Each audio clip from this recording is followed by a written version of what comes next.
Hey guys, it's Ryan. Thank you for being here. Today I'm making a video that's a little different than anything I've made in a while.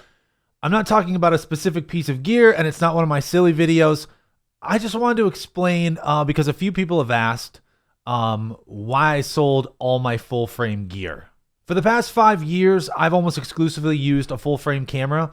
I had a Sony a7S II, which I really liked, which I'll get into, and a Sony a7 as a backup camera, which I used a lot for photography, and the a7S II I used a lot for making videos. And over the last maybe year and a half, I just sold off all my full frame stuff. I sold all my full frame lenses except for my 50 millimeter, my Sony Nifty 50, and I sold off all my full frame cameras, and I just wanted to explain why.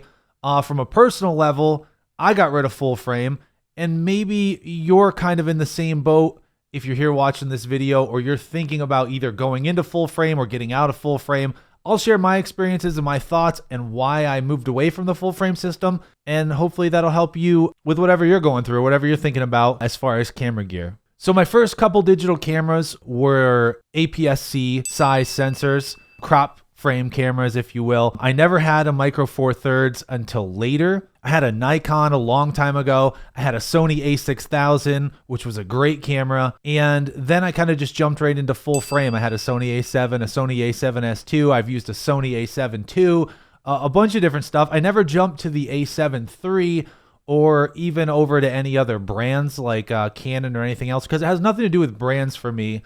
Of course, the benefits of full frame were always like the full frame size sensor, the blurrier backgrounds everybody seems to like, and also just better low light performance, especially in reference to the Sony a7S II. I also had a Sony a7S, another full frame, great in low light. And I'll tell you the pluses and minuses and then why I sold them. For one thing, one of the most frustrating aspects of full frame is the expense. They're expensive camera bodies to begin with. Now, obviously, I bought several of them at different times, bought and sold them. I always bought them used, so I saved some money. But then once you have them, with a lot of mirrorless cameras and with all the Sonys, you can adapt vintage lenses, which is really cool. I did that a lot. I have a bunch of Canon FD lenses from like the 70s, and that's great. But if you want autofocus, and you want to get a native lens, or at least a third-party native lens like a Sigma or a Tamron or something, they're all relatively expensive. The Sony lenses for full frame are quite expensive.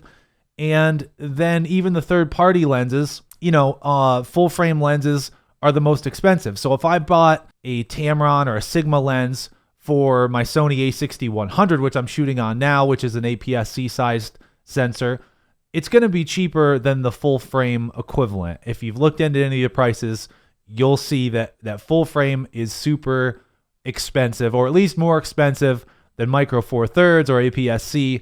So if I needed a lens for a specific scenario and I wanted autofocus, I knew that I was looking at spending hundreds and hundreds of dollars. So that was a big deal, how expensive the lenses with autofocus are for full frame. The other thing I really liked was the low light performance, whether it was with, the older Sony full frames like the a7 or the a7 II, or the ones that were specifically sensitive in low light, like the a7S and the a7S II. They were really great in low light, unrivaled, really. So if you want to shoot in super low light scenarios, it's a great camera. But what I was finding was that I wasn't always needing the low light performance of these cameras, and I was only needing them in very specific scenarios, which brings me to the next reason why I got rid of my full frames.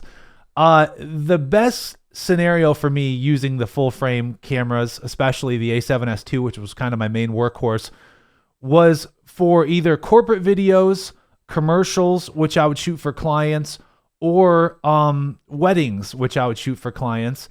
And that was never something I really wanted to get into. I did get into it for quite a while, and just kind of because of the work I do and the client work that I do sometimes, and then expanding my business, and I started taking some wedding gigs, and they were fun, and the clients were always really nice. I never really had any problems. It's just that's not what I wanted to do ever as a filmmaker, and I know that can be bread and butter. And if you want to shoot weddings, you can make good money. And I would highly recommend getting a full frame camera, just because something like an A7S II at least, or an A7 III, or whatever you're into, will handle low light scenarios and the changing scenarios of something that's much more run and gun, like a wedding or a documentary or something like that. If you end up in good lighting, that's great. If you end up in poor lighting, usually the full frames handle them the best. A lot better than a crop sensor camera like this A6100. I would not want to shoot a wedding video on something like that. But going back to my point, I didn't want to do that anymore. So I just stopped doing it. It wasn't making me happy. It wasn't fulfilling me. It wasn't what I want to do. That's not to say it's not for you. If you want to make good money, shooting weddings, shooting commercials, shooting music videos for local bands or commercials for local businesses is a great way to make some extra money, pay off your camera, buy some more gear, buy those expensive full frame lenses. But it wasn't what I wanted to do, and I had the luxury, I guess, to stop doing it. Now, occasionally I've made exceptions. Once in a while I'll do something, and sometimes I almost have to do a corporate video, or I'm asked to do one. And if it's for someone, close to me or close to my business endeavors, then sometimes I'll do it. And I have shot a couple corporate things, even with this A6100. Now, the other thing is I didn't just get rid of all my cameras.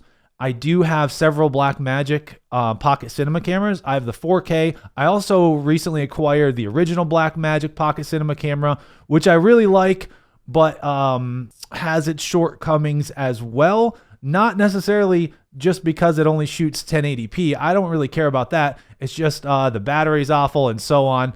So, you win some, you lose some. There's always give and take in everything, and there's pluses and minuses in everything you do. So for me, I always just wanted to shoot more narrative stuff, more personal stuff. I want to shoot short films and feature films.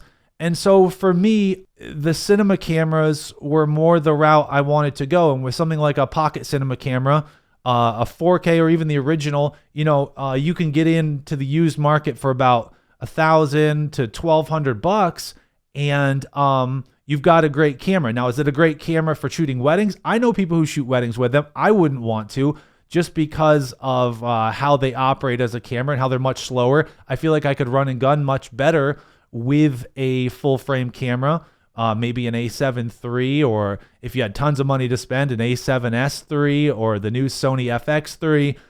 Those would be great for weddings and for corporate films and stuff like that. But again, that's not what I want to do, and I don't have to do it. So with all those things put together, I decided the best route for me would be to get rid of those cameras. Now, when I need autofocus and when I need to, make a video real quick like this, the quickest thing to do is to set up a small mirrorless like this A6100, or for you, maybe it's one of the Canon M's or something little, maybe a Micro Four Thirds camera like a Panasonic G7, which you could get for like $400 or something. Those work great for scenarios like this.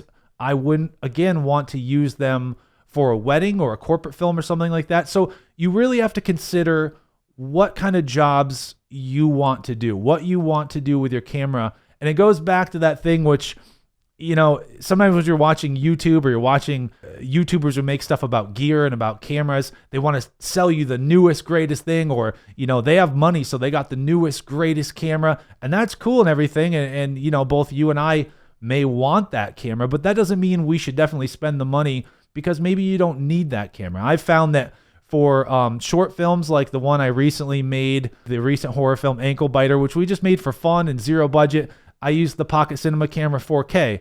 And for me, I think that was a lot better of a tool than a Sony A7S whatever, or, a full frame Sony or full frame Canon or R5 or whatever you're into. I felt like the Pocket 4K was an appropriate tool for that short film. And then for some of these YouTube videos, an A6100 or an A6000, my old Sony, would be great for this. That's all you need. If you just want to shoot a nice crispy 1080p video and you want nice autofocus, this works fine. So in these scenarios, I have something to cover both. So with the A6100 and the Pocket Cinema camera 4K, I spent less than $2,000 on two cameras, which, with an A7S III or an FX3, you're going to spend 2 or 3 times that for one camera. So as simple as it sounds, buy the tool that's right for you. If you want to make short films, get something that you feel would be great for your short films. If you want to do weddings and corporate films and things like that, think about that and think about the scenarios and the environments you'll be in, and maybe you decide that a full frame camera is right for you. Is this saying I'll never get another full frame camera? No, maybe I will. Maybe I'll decide to do that. I don't think I'll ever go back to wedding films. I don't plan on doing that. And hopefully for my channel, I just want to do more and more creative stuff. The whole reason I learned all this stuff about cameras, I come from an acting background and a theater background, and I made movies as a kid, and that's what I love, acting and storytelling and all that. All this technical stuff I learned so that I would know it, so that I could, do all these things. And for me, I didn't want to be a video maker, a corporate video maker, a wedding filmmaker. And for some people, I know guys that are excellent at it, and their work, even on someone else's wedding that they filmed, is just awe-inspiring. I can't do it. It's not for me. That's not to say it's not for you. So all this to say, consider your tools, consider what you need. I'm out of the full frame game for now, and I'm happy with a small YouTube camera and a camera for making shorts and short films, and hopefully a feature film soon. So that's my thoughts on the whole thing. Let me know what you think, what you use, what you've decided, if you're getting into full frame or out of full frame. I'd love to hear about it in the comments. And as always, I appreciate you being here on my channel with me, Ryan. I'll talk to you real soon. I'll see ya.